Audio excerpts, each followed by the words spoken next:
aujourd'hui pour cette nouvelle vidéo. Aujourd'hui, je vais réaliser pour vous un maquillage tendance pour le printemps-été 2020. Alors oui, j'ai regardé pas mal de vidéos, j'ai regardé pas mal de magazines sur le net et la tendance de ce printemps et de cet été, c'est un teint glow, yes, un teint glow mais naturel. Enfin, en tout cas, qui a l'air naturel. Voilà. Au niveau là, naturel, des lèvres assez glacées, assez rosées, assez lèvres mordues, ou alors on tape carrément dans des couleurs un tout petit peu flash, mais estompées malgré tout. Et au niveau des paupières, eh bien la tendance, c'est le monochrome. Voilà. Alors, pourquoi mono? Eh bien, on utilise une couleur et qu'on dégrade. Voilà. Donc, les palettes, si vous voulez cet été, eh bien, c'est pas la peine d'en acheter. Si vous voulez de tendance, vous achetez un monochrome, une pastille de fard à paupières et vous l'usez tout l'été.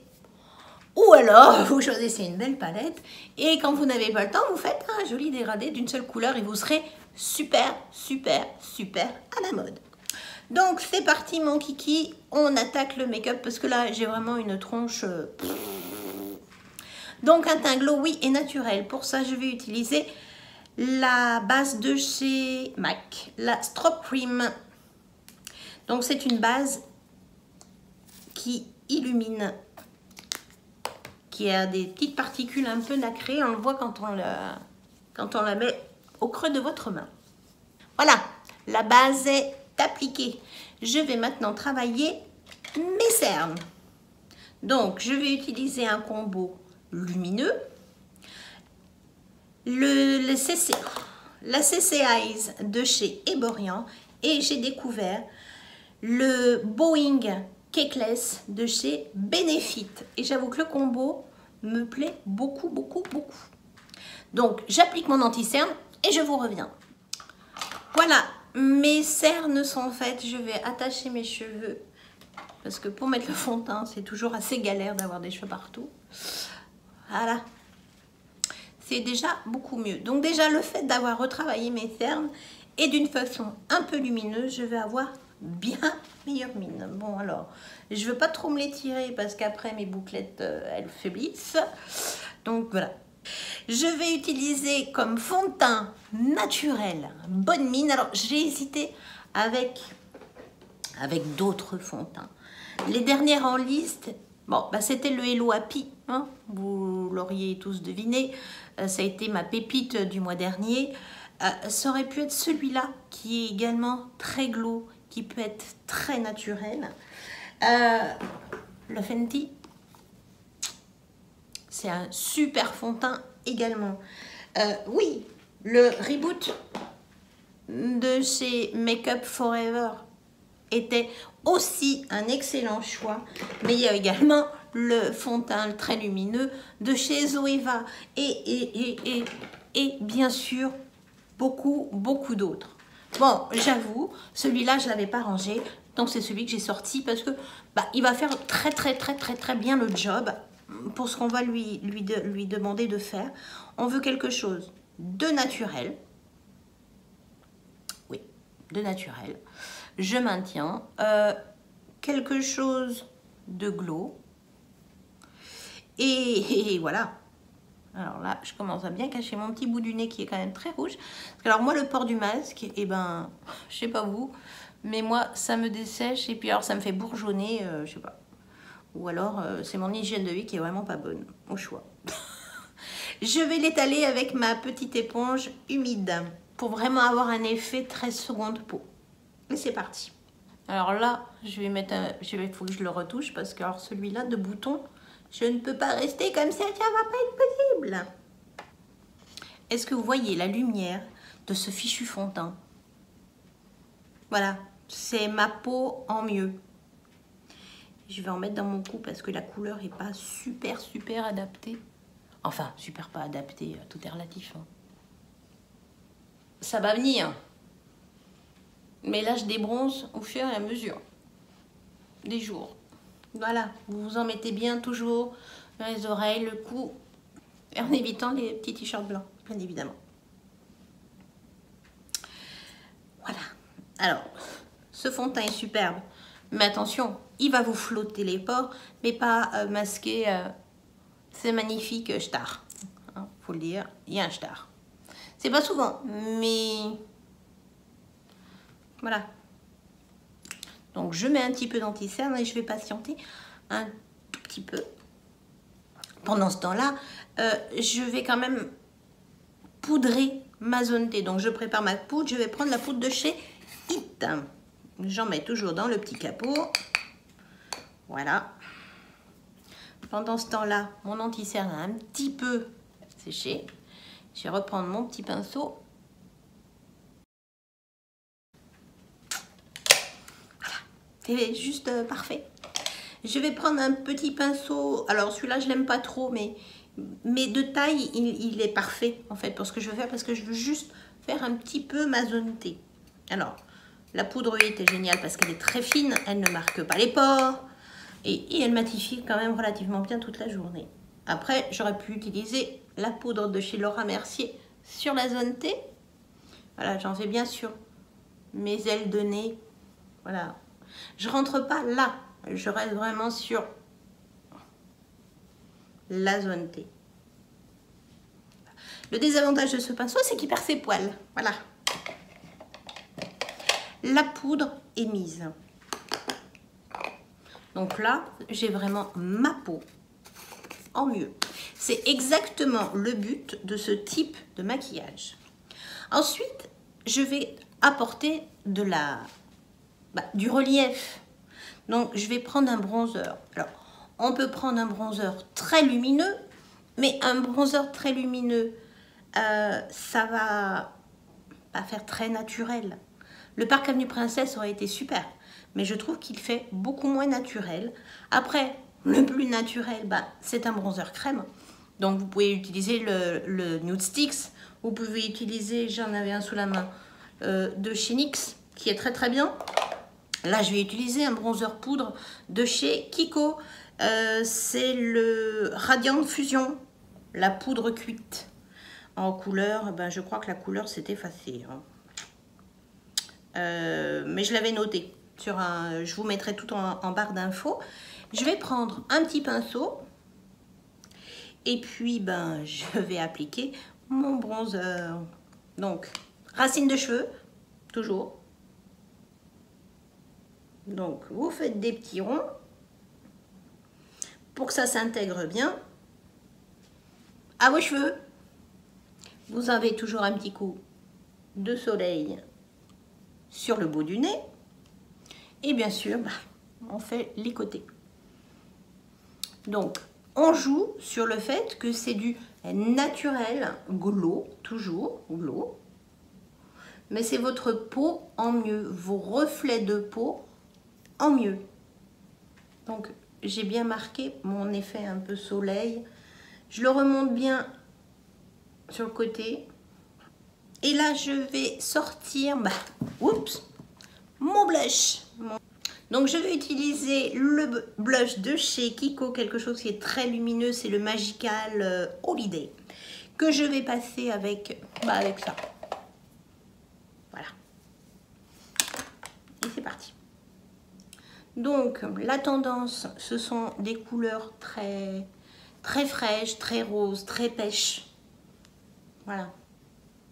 Alors, c'est pas parce que ça reste naturel seconde peau qu'on n'appuie pas non plus. Hein, on est bien d'accord. Mais là, c'est vrai, sur quoi j'ai accentué mon blush et non pas l'inverse, qui aurait été tendance plus l'année dernière sur plus le bronzer et un petit peu de couleur.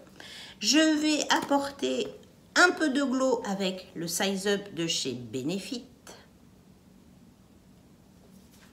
Je mets sur mon doigt. Et là, je viens l'appliquer. Voilà.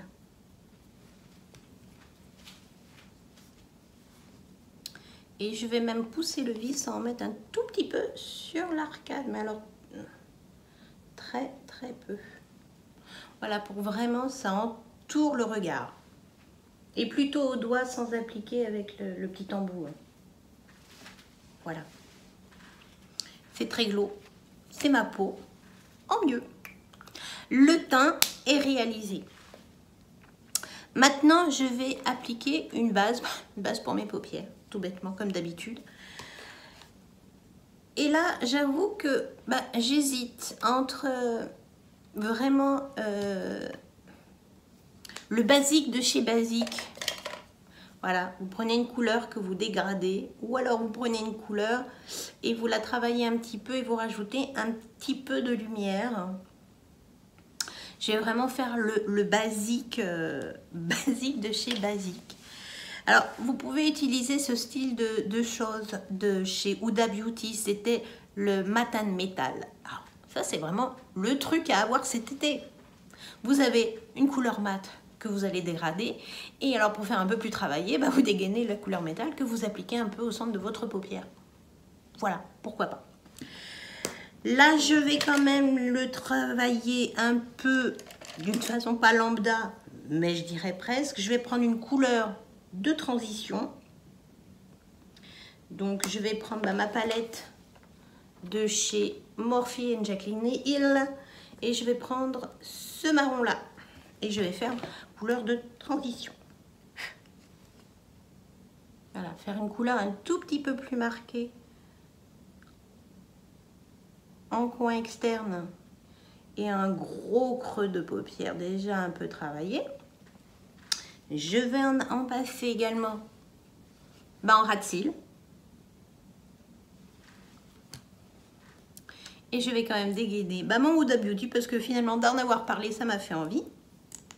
Donc j'en applique sur ma paupière. Je viens prendre un pinceau assez fluffy et avant que ça sèche, je l'étale.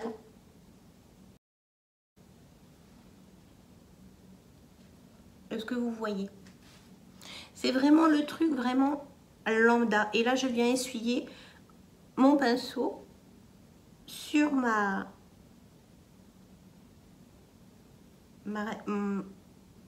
paupière inférieure. Et on le remonte bien. Hop. C'est vraiment quelque chose de frais et de lumineux. Alors moi, je trouve, voilà, c'est joli. Voilà, je vais accentuer un tout petit peu mon creux de paupière. Et le tour est joué. Je fais pareil de l'autre côté, bien évidemment. Je n'en mets vraiment que très très peu. Alors, ces styles de produits où vraiment vous en avez pour 150 ans, c'est vraiment en mettre que très peu. Alors, si ça fait trop rosé, vous reprenez votre couleur de transition et vous venez le fumer. Voilà. Vous pouvez en rester là. Après, moi, je vais utiliser une petite teinte un peu irisée. Alors, j'irais presque. Soit vous réutilisez votre blush qui est lumineux. Ou alors, vous reprenez une petite couleur un peu lumineuse du type ça, par exemple. Voilà, par exemple. Hein. Et vous venez en mettre un tout petit peu, juste pour réapporter un peu de lumière. Mais vraiment, voilà, c'est tout. Hein. On n'en met pas... Voilà, ça, c'est tendance. Ensuite, ce qui va être super tendance, c'est de ressortir vos crayons nude. Alors, vous pouvez taper dans du nude. Vous pouvez taper pas dans le blanc, pas le crayon blanc, mais le crayon, par exemple, or, des tons un peu comme ça. Et là, vous faites votre muqueuse inférieure. Voyez la différence? Après, vous pouvez toujours jouer avec votre liner, œil de biche. Ou alors, vous prenez votre crayon noir. Alors là, c'est les crayons noirs. Les deux, ce sont des crayons waterproof de chez Sephora. Et vous faites juste votre muqueuse. Moi, j'ai juste faire ma muqueuse inférieure et supérieure. Ça redéfinit un tout petit peu. Et du mascara. Alors là, j'ai ressorti le mascara de chez L'Oréal. l'Unlimited Mascara de chez L'Oréal avec son embout qui bouge. J'aime beaucoup la brosse. Après, le mascara par lui-même, je ne peux pas dire que je sois fan. Voilà. Mais je vous ai prévenu qu'il y aurait énormément d'anciens produits qui vont en revenir en avant-scène. Voilà. Et j'en mets toujours un petit peu en tout.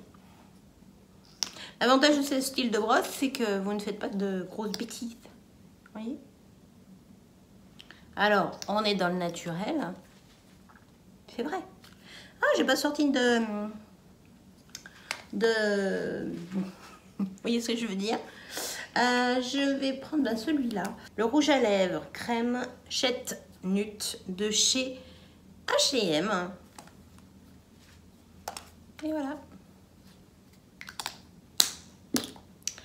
À beauté, mon maquillage printemps-été 2020.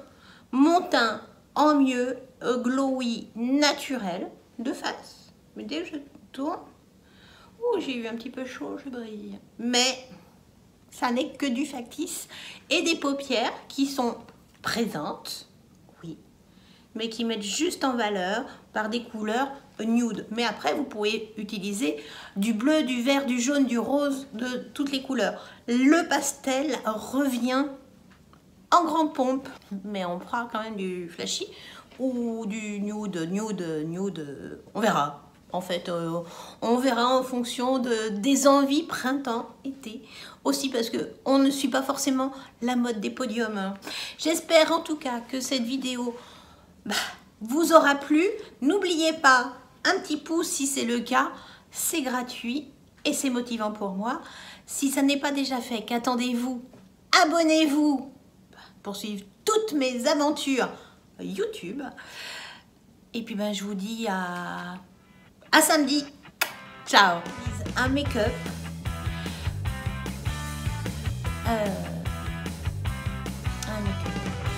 Bonjour.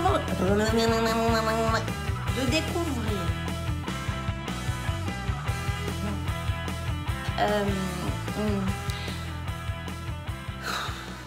Je vais pas y arriver ce matin.